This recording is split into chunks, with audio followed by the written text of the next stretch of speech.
Hello friends, welcome back. In this tutorial, we are going to discuss Introduction to High-Level Programming Languages or Introduction to High-Level Languages. In this tutorial, we are going to understand what are high-level programming languages and why high-level programming languages are designed or developed. Before we learn what are high-level programming languages and why they are developed, we are going to discuss what we have learned so far.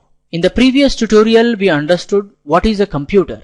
Computer is an electronic device. It takes data as an input, processes it and gives information as an output. Computer has no self-intelligence or natural intelligence like us. We need to tell computer what to do step by step in a specific order. A process or a way of telling a computer what to do in a specific order is known as programming. To help programmers to communicate with machines or computers, many programming languages have been designed or developed. They are low-level programming languages and high-level programming languages. Low-level programming languages are again divided into machine-level programming languages and assembly-level programming languages. High-level programming languages are again divided into general purpose programming languages and specific purpose programming languages. So far we have learned low level programming languages, that is machine level programming language and assembly level programming language. We can't use human languages to tell computer what to do because computer doesn't know or understand human languages. It has its own language called as machine language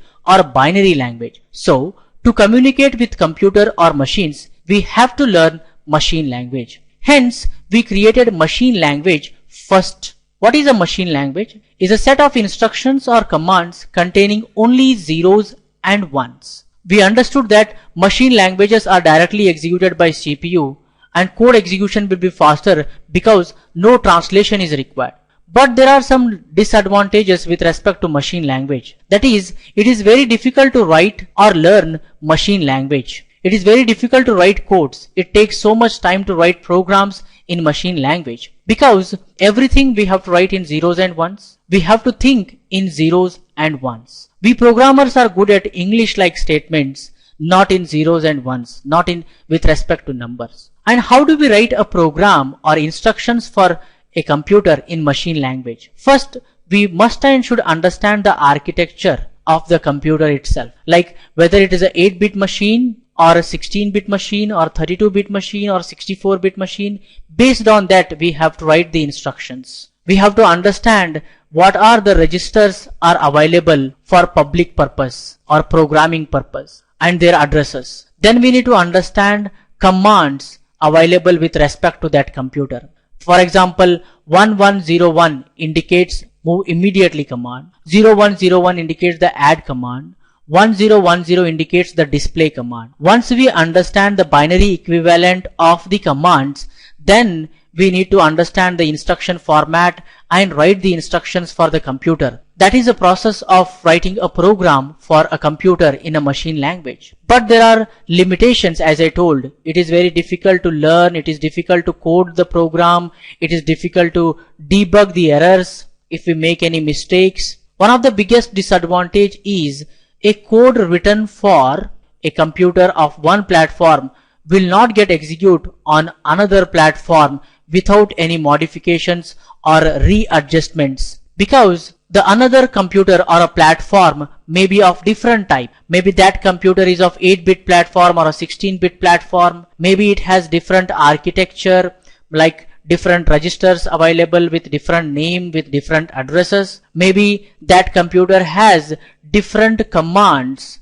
or binary equivalent for commands. You can see that for machine 1 here we have 0001 for load command, 0101 for add command, 1010 for print command. To write the program or same instructions for another computer, we need to make little bit readjustments in the source code with respect to that platform and give that code to the computer for execution. So again, programmer must and should understand the architecture of the computer, understand the commands available with respect to that machine. Then he need to understand the instruction format and then he need to readjust the source code and give it to the computer. Hence, machine language codes are platform dependent. Without readjusting, you can't execute the same code on another platform. As we programmers are good at English language, we wanted to create a programming language which should contain English-like statements. Hence we created assembly language. Assembly language is going to contain English-like statements. We know that assembly languages are easy to remember, easy to code, easy to understand, less error prone. And how do we write code in assembly language for a specific computer or a specific platform? Again, programmer must and should understand the architecture of the platform. Based on that, we have to write the code. Then we need to understand what are the registers available with respect to that computer. R1 register, R2 register are available for programming. We need to understand the commands available with respect to that computer, like move immediately, add command, display command. Based on that, we have to write the assembly level language code. Once we write the assembly level language code, we give that to the assembler, and assembler is going to convert those assembly level language statements to the machine level language statements with respect to that computer. Then the computer is going to execute that code. There are two different assemblers normally we find, MASM and TASM. MASM stands for macro assembler, TASM stands for turbo assembler. Those are assemblers which are going to convert assembly level language codes to machine level language codes. And one of the biggest disadvantage with respect to the assembler is assembly level languages are platform dependent. That means code written for one platform will not get executed on another platform, because commands might be different on that platform, or maybe that platform architecture is completely different. Hence, to write the same program or execute the same code on another platform, we need to readjust, we need to modify the source code little bit with respect to that architecture. Hence, again, the programmer must and should understand the architecture of the platform. He need to understand the commands available with respect to that platform. Then he need to readjust the source code and give it to the assembler available on that platform. Now the assembler is going to convert those assembly level language codes to machine code, and then the computer is going to execute that machine program. And also one more disadvantage with respect to the assembly level language codes is a functionality possible to write in a single line in high level language may spread over many more lines in assembly level languages. That means assembly level language codes are more tedious, more lengthy codes.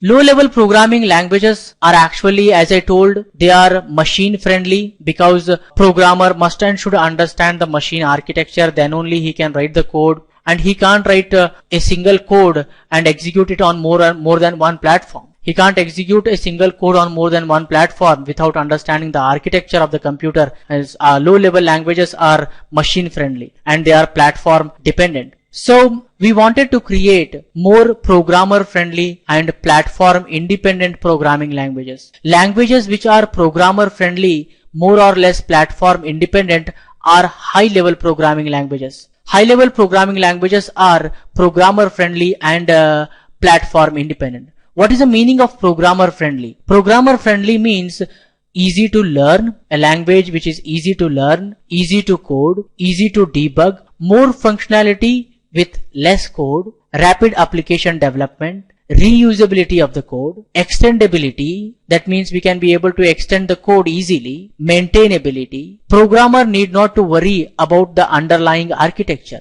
He just need to learn the programming language and write the code. That's it. He need not to worry about the underlying architecture. That is called as programmer friendly. What is platform independent?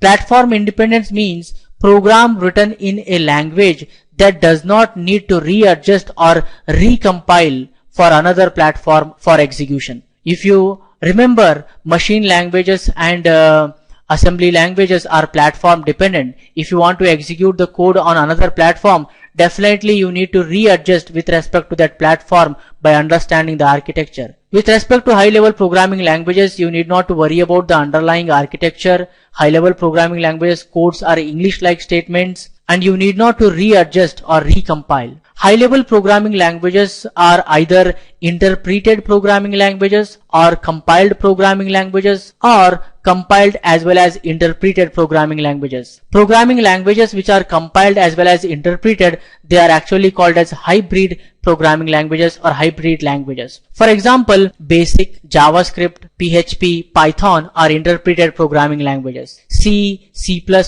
Objective-C, they are examples for compiled programming languages. C#, Java, ActionScript, they are compiled and interpreted programming languages.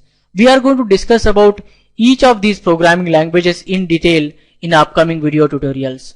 Hope you guys have understood what are high-level programming languages. High-level programming languages are programmer friendly and platform independent, more or less platform independent.